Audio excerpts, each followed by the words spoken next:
that you're trying to make your firm more diverse, and that's fantastic. But when you're not diverse, you're also not attracting those people. They may come and the first thing they're going to do is look at your website and look all of you up and then say, oh, this is just a firm of guys. I don't want to be the one woman. That's a hard place to be.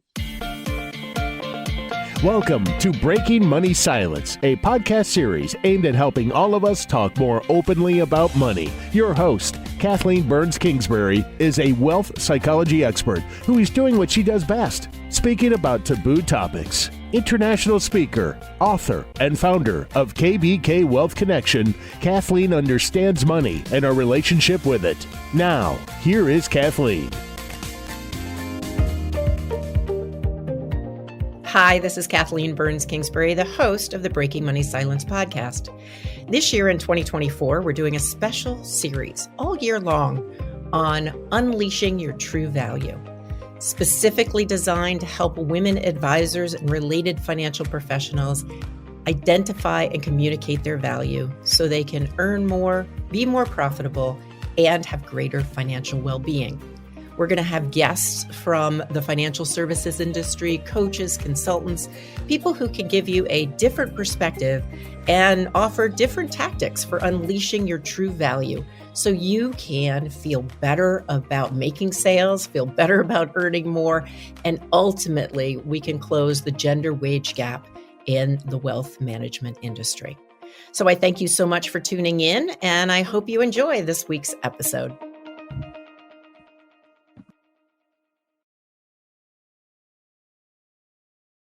I am so excited for today's podcast. We are talking to Kate Healy of AdvoKate IQ, and we are talking about the next generation of female advisors. Now, if you have been in the industry or work close to the industry, you know it's no secret that women advisors are underrepresented in the financial services industry. In fact, let me just throw one stat out at you. The Bureau of Labor Statistics indicates that 31% of financial advisors are women, while Barron's estimates the number at just 20%.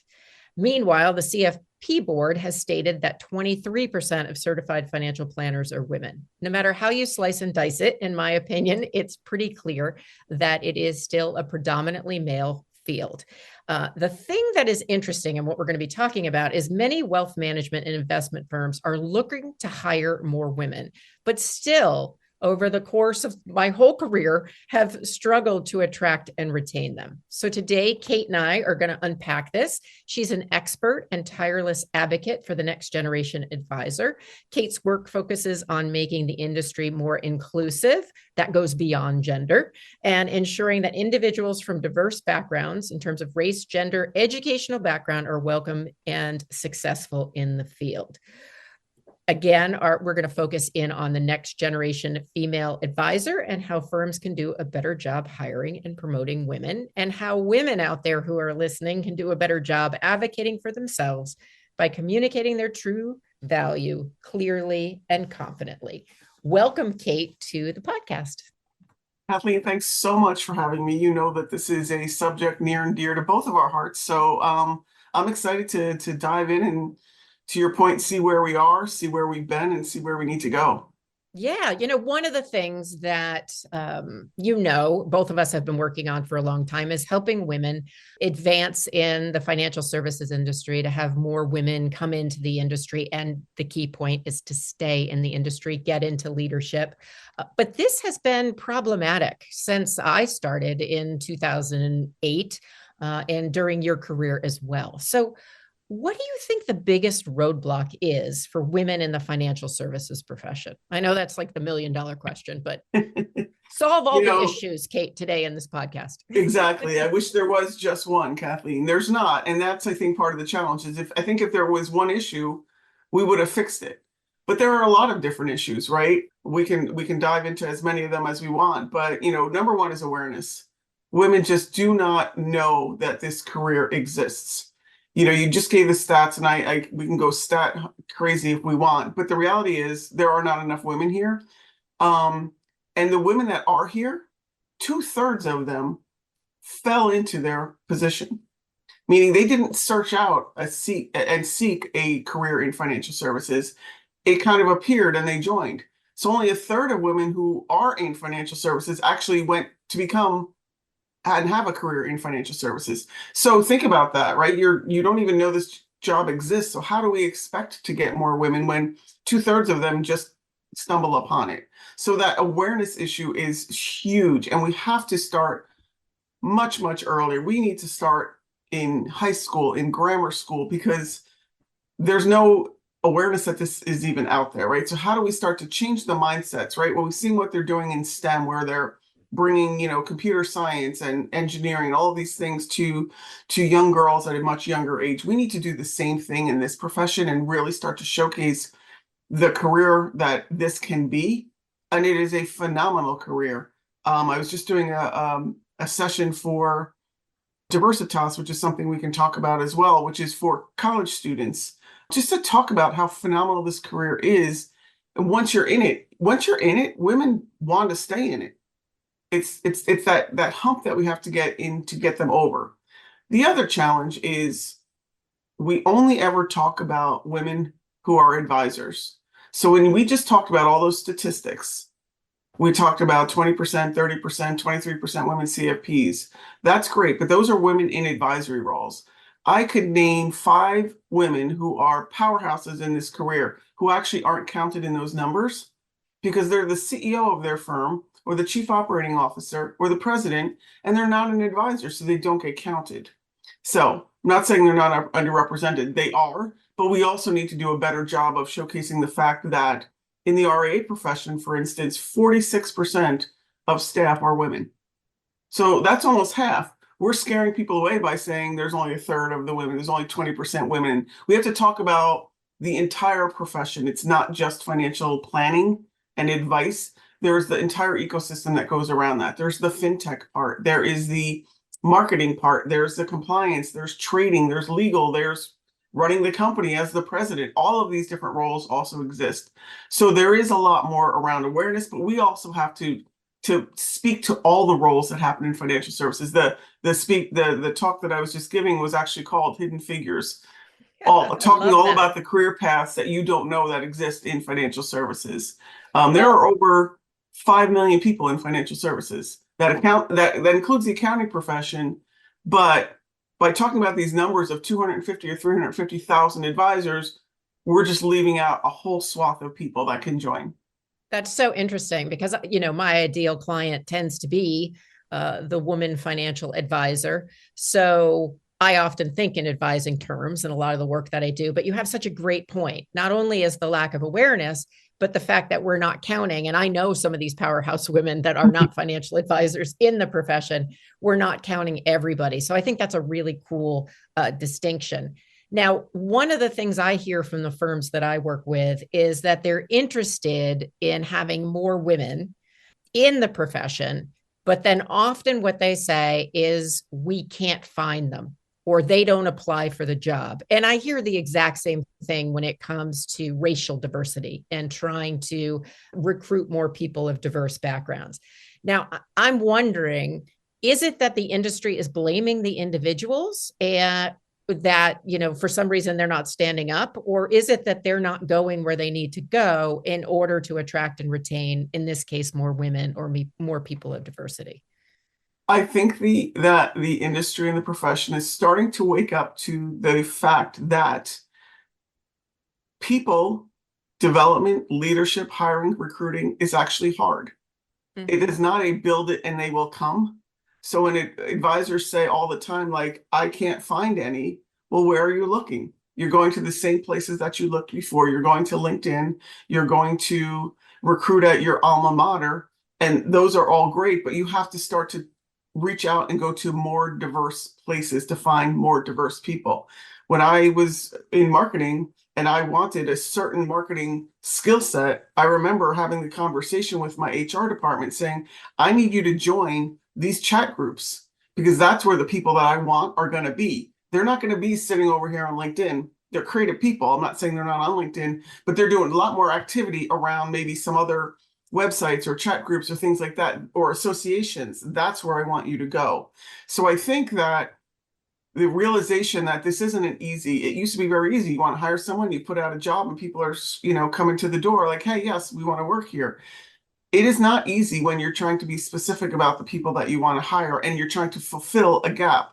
It's also not easy to attract people who are different than you when you're a firm that's very homogenous. So it's kind of this, double-edged sword here that you're trying to make your firm more diverse, and that's fantastic. But when you're not diverse, you're also not attracting those people. They may come and the first thing they're going to do is look at your website and look all of you up and then say, oh, this is just a firm of guys. I don't want to be the one woman. That's a hard place to be. We know studies have shown unless you get up to about 30% of any minority, whether it's gender-based, racially based, orientation-based, they don't feel like they have a real voice.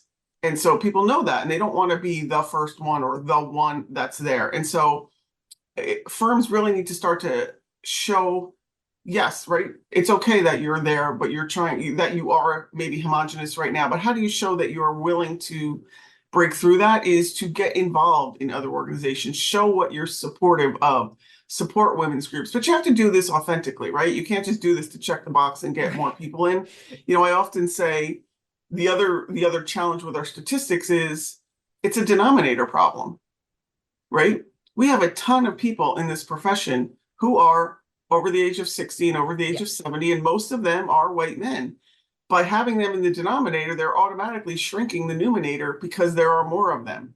There will be retirements. We will see these numbers start to increase. That doesn't mean we can take our foot off the accelerator. But that is part of the issue too, is it's such a great career. People don't leave. So we have people who are past what we might think of as a normal retirement age. And many of them, just because of when this profession started, are older white male. They're not leaving. Right. This profession is only 50 years old. Well, and I think that's part of it. And it's a profession that was created by men for men, because historically, not anymore, but that's how the world worked. That men were the wealth creators. And so I want to get back to the website piece, because I laugh, because anytime I get hired to coach either a team or an individual, I go to their website, or even if I'm speaking for that group, I go to the website, and I'm sure they're the nicest men. It's not about the men, but I pull it up and I see a whole host of middle-aged white men. And I think, oh, but at the same time, if you're that, how can you not present that? So I'm wondering if you've seen creative ways in which companies can express that they're interested in having more diversity, even though their staff right now is predominantly white and male. Yeah. So some ways are to also show your whole staff, because a lot of times your entire staff has more diversity in it. So show that team photo, right? Take that picture at your annual retreat or your holiday party or whatever it is, and show that photo that shows that you have that. You can also showcase, often we talk about women wanting to work with women advisors. And yes, that's true, but they also like to work with advisors who they feel they can trust. Yes. And a lot of times that's male advisors. So if they're showcasing that they're working with women, if there are ways to showcase your clients, do that. Also, if you are supporting women through, whether you're mentoring folks who are students, or you are belong to an association and it's got more women focus, or you're helping out women's groups, start to show those activities as well to create that diversity from a visual perspective, right? At the end of the day, people are just looking at pictures. They're spending little to no time, especially if they're on a mobile device. So that's got to pop up right away to show that there is that diversity there. And it's fine to also say, hey, we know we need to be more diverse. We know that we want to focus on clients of the future. And in order to do that, we need to build the firm of the future. We need your help. Help us become more diverse. And help us grow. I love that, because you're labeling the elephant in the room. It's like, we know we have a problem. We're trying to fix that problem. Yeah. So all great suggestions. Before we move on from this, I just want to talk quickly about a place that sometimes financial advising firms or wealth management firms or banks don't look, and that's career changers. So let's think about women who are career changers or coming back into the workforce. What do you think about that in terms of a recruiting pool for potential women advisors or women in the field? It's huge. I mean, we just talked about the fact that 2/3 of women come into this profession accidentally. That's how many of them come in. It is career changes. It is women returning to the workforce after raising a family. They are, in my opinion, right? I used to manage a team of women who were moms. They were the most dedicated, hardworking, efficient, knew how to get stuff done and not go, not spend time on things that didn't need to be done, but got everything done efficiently.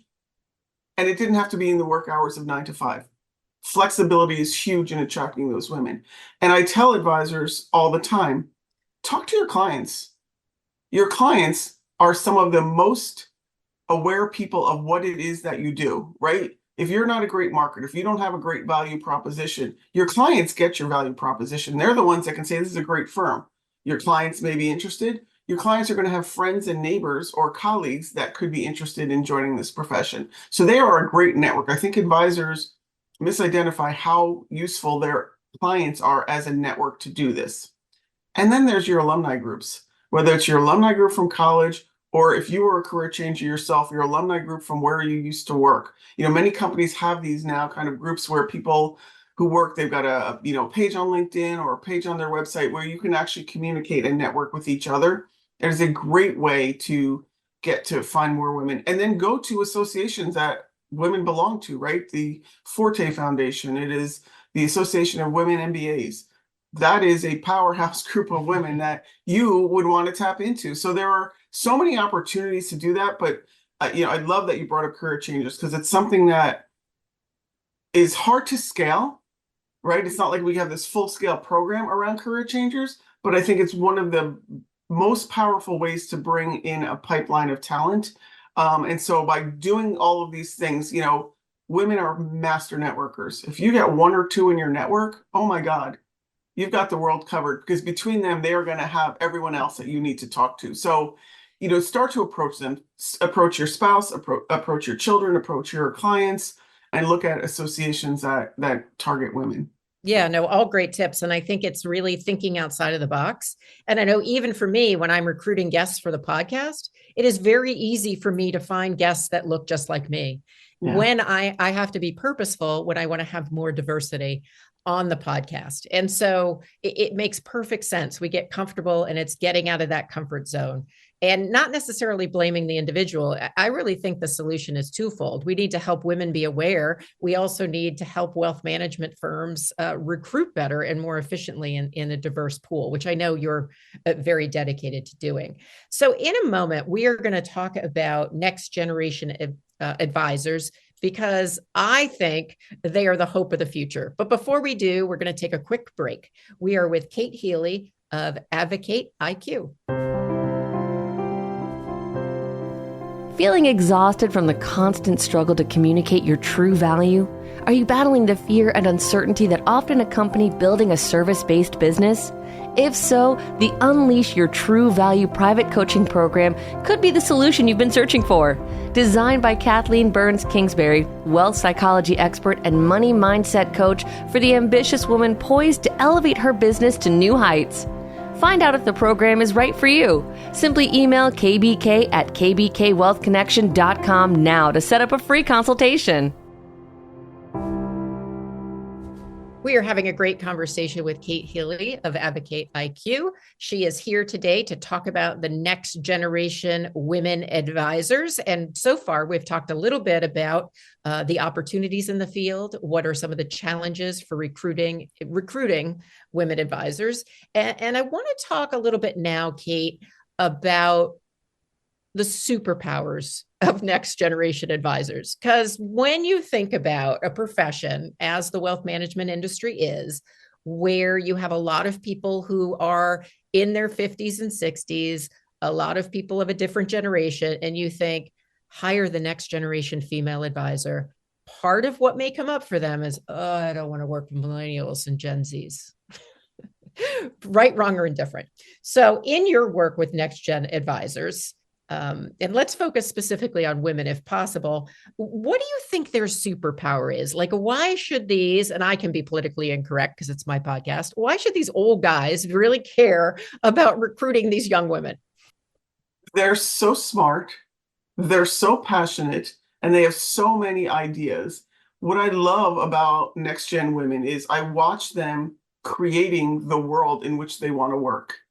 And if you are a leader of a firm, and I've seen this, I've experienced, I've done it myself, right? Sometimes it's hard to figure out how to make those changes. You bring in next gen women, they're going to tell you and show you how to make those changes. And that could be as basic as designing your maternity and paternity leave, family leave policies, figuring out if you need to be in the office or be remote, or figure out what that work balance schedule looks like, whether it's remote or in the office. They will figure out for you how you can create, whether it's a mentoring program or have more sponsorship programs, client events that are going to attract people who are different. I think one of their main superpowers is the inclusivity. Obviously, I'm generalizing, but many millennial and Gen Z women come into this profession, as many of us do, because they want to help people. But they're not going to just accept the fact that maybe your firm doesn't help them. They're going to try to show you how you can help them, what this service offering might look like. Maybe you have to change your fee structure. Maybe there is billing by the hour or billing just for financial planning and not for investments. Maybe it's not the AUM model, but showing you how that can be done successfully. And as a firm owner, if you are not open to those kinds of things, that's a whole nother discussion on what you're missing there, but that is how you're going to lose next gen people on your team, especially women, because they're going to find a place that's going to let them do these things. They're giving you a gift by offering to help you figure out how to, modify your firm to grow, to meet the needs of the future. But make no mistake, Gen X, Gen Y, and Gen Z are about helping everyone, not just the wealthy people. And so figuring out ways to do that, and it might not all work in your firm, and they're going to create their own firms to do that. But when you said they're the hope of the future, to me, this is the group that is going to help us. 75% of Americans don't have access to financial advice for a variety of reasons. They're the ones that are going to help us chip away at that number. Think about how much better off your communities will be when people in your community are educated, understand things about savings, investment, credit, budgeting, all of those things. It raises the whole community up. So from that, I'm excited. Yeah. And if I had to think of a headline, Kate, for what you just shared, it would definitely be innovation. Like the next gen female advisor is innovative and inclusive. And those are two things that help your firm move to the next level, helps your firm be sustainable. And you're right, it is a whole nother podcast topic. But if you are somebody that's like, it's not broken, don't want to fix it, want to stay the same, that's fine. That's your prerogative. But chances are it is broken. And I will tell you that because advisors say that to me all the time. Like, I get it, but we're not broken. And then I ask them to describe who their advisors are. And in many instances, they're middle-aged people. And I say, that is great. And who do they market to? And they say, oh, they're peers.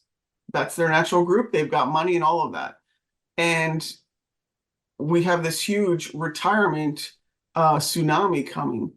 We said, when I worked for TD Ameritrade, we would tell advisors this stat and they would be shocked. 90% of our advisors had 50% of their clients in distribution mode. That means the assets were declining. Yep. That means your AUM revenue is declining. So that means you actually do have a problem if you are not bringing in that next generation talent to help you bring in next generation clients. Yeah, great point. I'm glad you made that point. And so I want to take a little bit of a different perspective now. We've talked about the industry, we've talked about leaders, the recruiting issues. I want to talk more about individual women advisors, whether they are Gen X, or Gen Y, Gen Z, it doesn't matter. But really having them look at communicating their value. As you know, I'm passionate about helping people identify their value, communicate their value, and charge for what they're worth. And I do know that this is a struggle for new advisors in general, but I'm curious for you, do you see this as a struggle with the advisors that you coach with and work with? And if so, I'm just trying to figure out if it's an equal opportunity problem. Is this is a female thing? If this is an everybody thing? Help me out, Kate. I think to some extent it's an everybody thing, but specifically females are historically have not been put into the situations where they are exposed to all of this, whether it's negotiation or understanding fee structures or those kinds of things. And so they feel less confident around that. They also, because they weren't exposed, may not understand the money that gets made and how that gets made. And so I think, for me, I remember getting promoted once and my male leader sat down with me and explained, I wasn't getting it yet, but he explained to me how his compensation worked. That was like a secret sauce that I never knew existed. Yeah. And I was so thankful that he taught me that, because in later, roles, I began to ask for that because I was like, I didn't even know this existed. So some of it's an awareness, some of it's a confidence perspective. But I think that it is a gap, and it is something that we need to help develop. It's a skill set, right? People grow up either knowing how to negotiate or not. Many times women don't learn to negotiate. We know that women negotiate less for starting salaries, and we know that that puts them in a hole between $500,000 and $1 million over the course of their career just by not negotiating their entry-level first job salary, in lost earnings, in lost retirement savings, in lost benefits, all of these different things. And so I do think it's imperative on all of us to share those secrets, that there's those secret handshakes, I think, that we didn't know existed. And just teaching people how to ask for more. It doesn't always mean you're going to get it, but learning what that skill set is and building up the confidence and practicing. And that's where I think networking, mentoring, and all of those kinds of things can really help develop that skill set, as well as classes in negotiating. I think part of it also is women get a different message than men, or at least historically have gotten a different message when they are advocating for themselves and their own profitability. Men, it's like, way to go. Women, it's like, wait a second, you're being kind of greedy. So a lot of the coaching work that I do with individual advisors or women in the financial services industry, has to do with addressing some of these myths around what does it mean if you're a woman and you're asking for more. I do see it shifting a little bit with the younger generation. I still think there's more progress to be made. But there is this whole message around a woman asking for money versus a man. It's okay to like money. It's okay to want to be paid. It is a mindset, right? That's not how many prior generations were raised. But that's why transparency is helping, right? To show like it's okay to ask for that, and you should be looking at what other, not running around asking everyone what they make, but there are so many resources to find out, the benchmark what your salary should be, and laws now that that don't allow people to just ask what you used to make, because that is the challenge, right? If you're just incrementally adding on to what you made before when you never were at that right level, you're never going to get there. And so really doing the research to figure out what is my value. Let me look at the people around you, just like when you're buying or selling a house or a car, right? You compare, what do houses in my neighborhood go for that look like mine, that act like mine? Think about that has the same skill set, that has the same experience. What should that warrant? And then start to build up that confidence and learn how to build up that confidence to ask for that.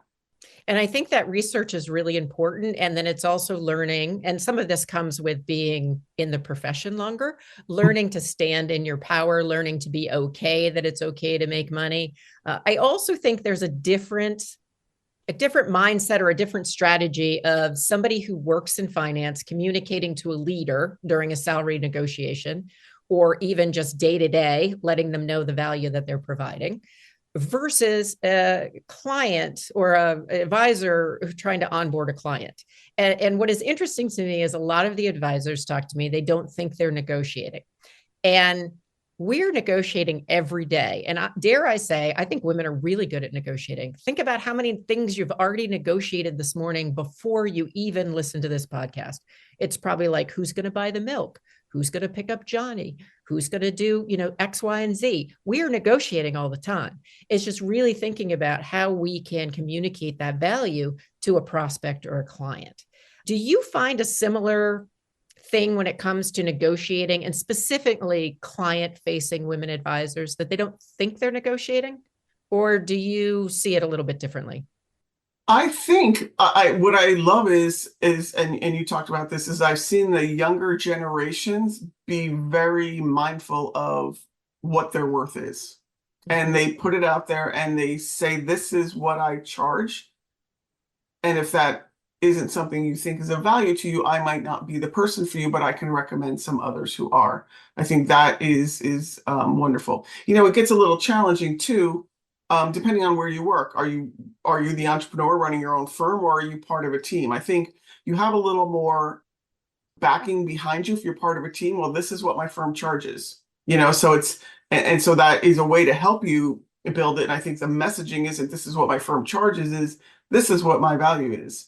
I have never heard a client, I haven't heard it, I'm sure some do, who doesn't come back and say worth every penny, and or, wow, I shouldn't tell you this, but I feel like you're undercharging me for the value I've gotten from what you've given me. I should be paying more. And so understanding that, and I think that confidence from understanding what you are actually and hearing it from a client can help you get to that point. But I don't know that they're specifically, because I think that many of them have, here's the rate sheet. It's more about, what are we doing extra, right? Am I doing more for you than what you are paying me for? I think that's where we run into the issues, right? I'm charging you X, but I'm doing X plus Y and Z. That becomes the challenge. So that distinction is important, because even if you have a rate sheet and you're negotiating deliverables, you're negotiating. So it's just one of these things. I mean, obviously I teach negotiations. I'm passionate about it, but it's so interesting how we often only think of negotiations around money when negotiating our values, setting limits. It's much more broad than that. So we're trying to solve all these problems in the industry in 25 minutes or less, Kate. So let's go to the next one. And then we're going to need to wind down. I am wondering, in your opinion, what actions wealth management and investment firms need to take, whether it's a small one or a large one, to attract and retain the next generation female advisor? Yeah. Some of it is so simple, right? It's just actually be intentional about retaining them. Understand that you actually have to be intentional about retaining them, because if you're not paying attention to your talent pool, someone else is. We also know that we are in this, recruiting shortage, and there's the recruiting, wars going on. Flexibility goes such a long way, and that can be flexibility with time, it can be flexibility with money, it can be flexibility with development. But I tell advisors, if you are not looking at how you can develop your advisors, especially women advisors, you're going to lose them, right? You have to invest in your talent. It is the biggest single asset you have. Many of them don't have offices anymore, or furniture or computers or whatever. It is the people that is your asset. So you have to invest in them. Ways to invest in them include, dollars for development, leadership, conferences. Let them network. Sometimes advisors or leadership gets short-sighted. Oh, if I let them network, they're going to meet people and they're going to leave my firm. Yes, maybe that could happen. They could also meet people that they form a study group with that makes them better, smarter, stronger, and just more well-rounded at their jobs. So why wouldn't you want that? It also gives them it's a two-way street. Maybe there's people they can recruit that they meet in their travels. But it's also important, especially with women advisors, to give them the place and the space and the autonomy to get together on their own. In many firms, they are still a minority. And sometimes they just need to get together and share best practices, complain, figure out ways to lift each other up, mentor, talk about how they can. I have a group of women, and Kathleen, you're in some of my, powerful women mastermind kind of teams. But what I love is that when we get together, like, well, how can we lift each other up? How can I make sure that you get in front of the right people to be speaking here, or to do this, or to nominate you for an award there? Those are the kinds of things that when we get together, we do. And it's so powerful, not only because of what we're doing, but then the feeling that you have when you walk away from that meeting is the energy that, oh my God, this is the place I want to be. And how do I get more people to be in this place? So really being intentional, I think firms need to understand whether or not you and your firm have a women's initiative, find ways or allow your female advisors to join other ones, whether it's an industry association or it's an opportunity then for them to be mentored, to be sponsored, all of those things. We haven't really touched on that. I know there's a million things we can talk about, but you've got to be intentional about understanding that it is different for women in this industry. It always has been. Hopefully it won't always be, but it is different. Well, and there are different ways in which people get energy, get support. And when you look at the research, when you look at our experience, there is nothing like a powerful group of women getting together, supporting each other, cheering each other on. Maybe we complain a little, but not much. It's more like, how do we move forward? And I think you make such good points there that to not be threatened by that. Now, for men, and again, different men do things differently, but suppose you go traditional men on the golf course, they probably get the same kind of energy from hanging out with each other doing sports. It's different, but similar. And so I do think there's something about encouraging women to be in community for the type of women that really thrive with that. And that the other thing that strikes me about how you're talking about this is if we think about money psychology, there's scarcity where you hang on to things and are really fearful, or there's abundance, like there's enough to go around. And so having an abundant attitude towards your talent and really making sure they succeed seems to be the bottom line. So yes, there is a lot that we have left out of this conversation. I guess we aren't going to solve all the problems in one podcast. Kate, we'll have to do another one down the line. But before you go, I want to ask you the question that I've been asking everybody who's doing this particular series. I am wondering if you had one wish for the women that are listening into the podcast today, what would it be and why? Find your tribe. That makes all the difference in the world. Sometimes this can be a lonely business. Sometimes you may be the only person.